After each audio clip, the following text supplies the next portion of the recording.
wakachere mabi angu tikutambire kunhau dzomanhoko dzozuva romakumi mairi mwedzi uno wakubvumbi. Dare roparamende razozadzikisa zvidozvo zvabato roZANU-PF zvokuchinjura bumbiro romutemo. Waita kuti bumbiro romutemo richinjiwe, wachivhota wachifara.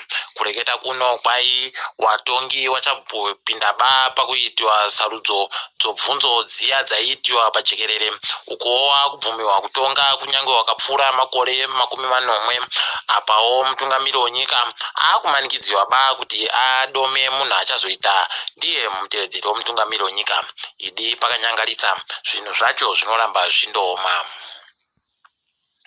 Muno nhau yatanikiwa pachena apo hurumende yaburitsa mubepa kamutemo kochimbi-chimbi kuti kuna makambani matanhatu agonzi omuHarare Mutare paBotsbono France agonzi zvoni ari kugoita basa rokuisa zvokuwacha nhumbi paribe mvura. Izvi zvinotorwadza nokuti chashamisa vanhu ndechokuti panga paino makambani omagweta akaita soCosta and Madzonga Lawyers paBotsbono Mavhiringidze naMashanyare. Izvi zvinotoshamisa nokuti kunyange nevanotera zvipereti OFPM Debt Collectors wanga waripo pamakambani matanhatu ya. Unosaya kuti kohokonai izvi zvatanga rini kuigoitika izvi.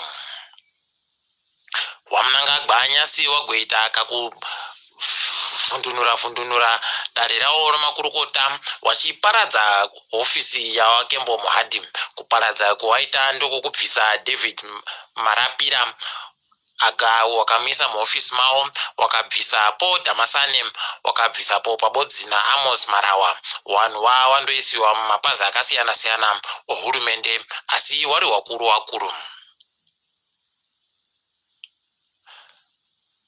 Idi hwendo huno tiri kuratidziwa zvinhu zvisakambooneka. Kwai kureketa kuno ZANU-PF yagoisa Bright Matonga kuti aite ndiye mumwe wanhu odare romakurukota rodare rowanhu wakawa hondo wokudunhu rokuMashonaland yokumadoka zuva asi yanga ano makore gumi noribodzi mugore ra1980. Unosaya kuti hondo yaagohwa ndoipi hondo yacho. Mapurisa anyora tsamba ari kupa vamwe wavo kuti wareke kugweta zvokuisa zvibaya mavhiri zvavanoisa paBotsbono kupwanya mawindo odzimotika. Kwai kupwanya mawindo nokuisa zvibaya mavhiri zvi kuri kuita kuti mari mapurisa arambe achitongerwa kuti wabhadhare mari kuvanhu vakawanditsa. Ende zviripo pamutemo tinazongwarira mabi angu anenge aita izvi gara wamubata umuendese kuwakuru wache. Tiri pamakombipo iwo makombi wanofanira kungwarira nokuti gurukota rezvokutongwa kwematunhu July moyo rati iro rauda kukumbira kuti masoja aendesiwe mumigwagwa kuti makombi arege kugoita zvokutakura vanhu. Kureketa kuno makombi akabisiwa akanzi ese amborege kutakura vanhu asiwo makombi wononzara wabva waita zvokuti watange kutakura wegani.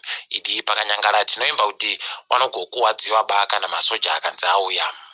Kanzuro yeguta roHarare kwai yagoti yakuisa nzvimbo dzagara dziri kufambira vanhu kuti ndidzo dziite dzekutengesera zvinotengesiwa nevanhu.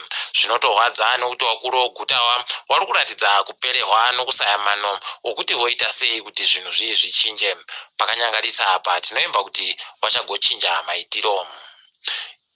Ichokwadi wanoreka wakagoreketa pawagoti wana wembwa wanotsvinura ba musi mubodzi nokuti kureketa kuno aimbowawo mumwe wapepetiwo nhau kuHerald tichizindoga kwai areketa kuti museenzero waaigoita ikweyo wanga uri muzvinuba nokuti wakuru wehurumende waindoenda wachida kuti waite zvawanoda nawo.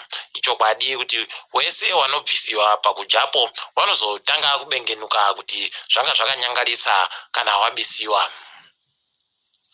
hurumende yagotiyo yakurambidza vanhu kugotengesera kunze kwenyika nyemba dzosoya. Kwai nyemba dzosoya dziri kudikana munyika kuti dzinhadzirisiwe mafuta pabodzi zvimwe zvakawanda-wanda. Saka vanhu vakurambidziwa kudzitengesa kunze kwenyika.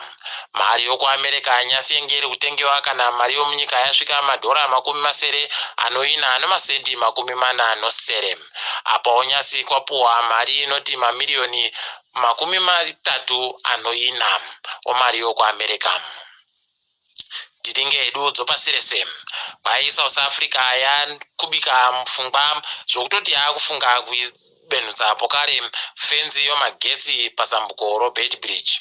Kwai fenzi yomagetsi njokuti vanhu vareke kugoramba vachindotenderera vachipinda nopasi ripo, izvo zvavari kuita mazuva ano. Apawo muSouth Africa dare guru reikweyo ragokurudzira kuti vanhu vakambenge vachishanda mugodhi yogoridhe ikweyo vagoende kupuwa mari yokuti wakabatisiwa zvirwere.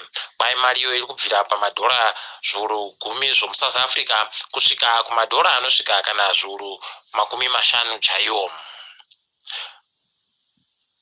kuEswatini kuno mumwe asungiwawo nonyaya yokuti anga achichaira akabata achisenzesa wokoribodzi. Kwai vanobvumirwa ba kuti wagosenzese wokoribodzi. Tatozvisayawo kuti zvinogotekaira sei izvozvi. KuNigeria nokuKenya vanhu vari kuita zvokutakura vanhu vari pasi pomakambani oUber noBolt watiwo waagoita zvokuratidzira nokuda kwokupfanyiwa kwavagoita nomusenzero wavo. Kambani dziri kuramba kuti dziite zvokuita zvavari kudawo, saka vakutoti vada kuti vabude ikweyo. Apawo kuChad mutungamiri wenyika ikweyo apfuriwa novamwe vache wakabva wandoti apfuhwa achiita zvokurwisana novapanduki. Apa masoja abva atotora nyika akabva atoti ndo aita, wabva wagadza mwana wache kuti ndiye atonge ipapo. Tabva tafunga zvokuDRC zvogore riya. Russia noBulgaria dziri kuita kunetsana kukuru kutorwadza watodzingirana wamiririri kureketa kuno. Apawo Ed Woodward kuUK kwai achangobva kusiya basa nonyayo European Super League idi chakabvondoka kungirandiku. Tiri ipapo mabiyangu togumira pano kwanyasi. Ndini wenyu Mhanduwe Onhawu.